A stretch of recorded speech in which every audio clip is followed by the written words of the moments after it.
Hi friends. I finally feel like I was able to talk to you a little bit about what it's been like for me coming out of a sudden and tragic hit and run accident while I was walking my precious little Emma right before Christmas.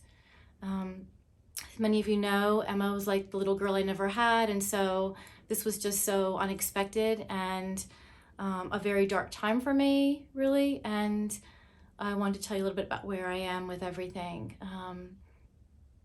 First, when I lost Emma, I wanted you to know that it was peaceful. She was laying on my leg. I was in the street waiting for help to arrive, and she sort of fell asleep with me.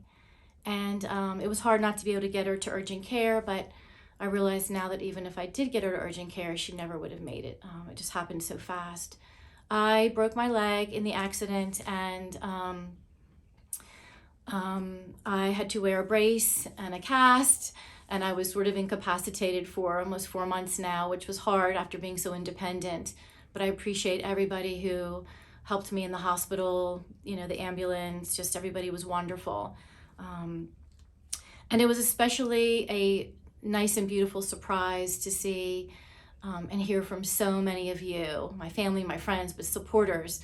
Some of you whose name I didn't even know were sending me cards. I have a big, big bag of cards, handmade cards, notes, text messages, gifts. That really, really got me through such a difficult time, and I really appreciate all of you. I also wanted to say that I know that most of you have lost a pet before, so you know how incredibly hard it is. This was extra hard for me because it was so sudden and unexpected. And grief is something that I'm still learning about. And I want to share with you a little bit about dealing with grief in case you're dealing with grief or you know someone else who's dealing with grief from a pet. Some people sent me books, and two of like 10 I wanted to show you that were really important. This one is called Repairing the Heartbreak of Pet Loss Grief by C. Jeffrey. It was really helpful to me. And then the other one was Signs from Pets in the Afterlife. We all know that animals have souls and that they live on as well as we do. And so that was just very encouraging for me. I also wanted to thank Rob with Pet Cremations, who was willing to hold Emma's body for about 2 months. I wasn't able to get down there with my leg, and I also wasn't emotionally ready to say goodbye to her body. So when I did go down to see her, it was just like she was sleeping, and it was really helpful for me to begin to move on a little bit more from the loss. I also want to encourage you, if you do have a loss, to make a video. I made a video during those months that I was in bed of my favorite pictures of her, the memories, to my favorite music, which I hope to post in April. But that really was comforting to me. And Emma won the calendar contest thanks to all of you who voted for her. So I feel like I can honor her that way as well. But grief comes in waves, and so I know it's going to come to me again in waves, especially moving back home.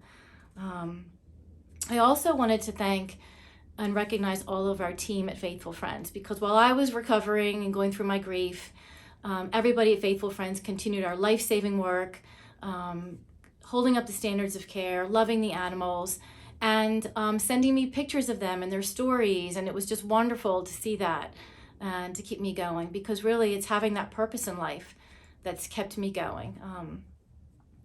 The other thing I like to do a lot is I like to look for wise people who really advanced and knew how much animals meant over centuries. And so if you've been to the shelter, then you've probably seen our statue of St. Francis of Assisi at the old shelter and now at the new shelter. And whether you're religious or not, Francis of Assisi is someone you have to love. He just loved animals. He talked about how much our Creator values animals as much as we're valued, which we often don't hear in our society. And a couple of things that he said that I thought were so impactful was that, first, he refers to animals as our brothers and sisters, our relatives. They're not less than us, which I thought was so important. He calls them our fellow brethren. He also says that it's not enough that we not harm them, but it's our duty to protect them, that they deserve the same protections that we do. Can you imagine that he said that back then, centuries ago? And we still know that animals are not being protected the way they should be in our society. And so I'm so passionate about that, and I know that you are too. And just reminds me that, Emma lost her life and I lived, and I'm lucky that I still get to be here to do this work for animals, but her life was just as important as my life. I also wanted to share with you that another thing that helped me during this time was that we received a surprise from one of our major partners. One of our partners who knew how much Emma meant to me made a very generous gift to the shelter to help us keep up our work, to save other animals' lives. And so some of the donation went towards a triple match challenge that we have going on right now, which goes for the urgent and special medical needs of animals who enter our care. And so you'll see emails about that, and we have a link about that, but that enables these animals to have a second chance at life. And so that triple match challenge is going on until about the middle of April. And we're just very grateful for that generous gift in memory of Emma to help other animals. And so just remember, if you know someone who's grieving takes time. There's no timeline.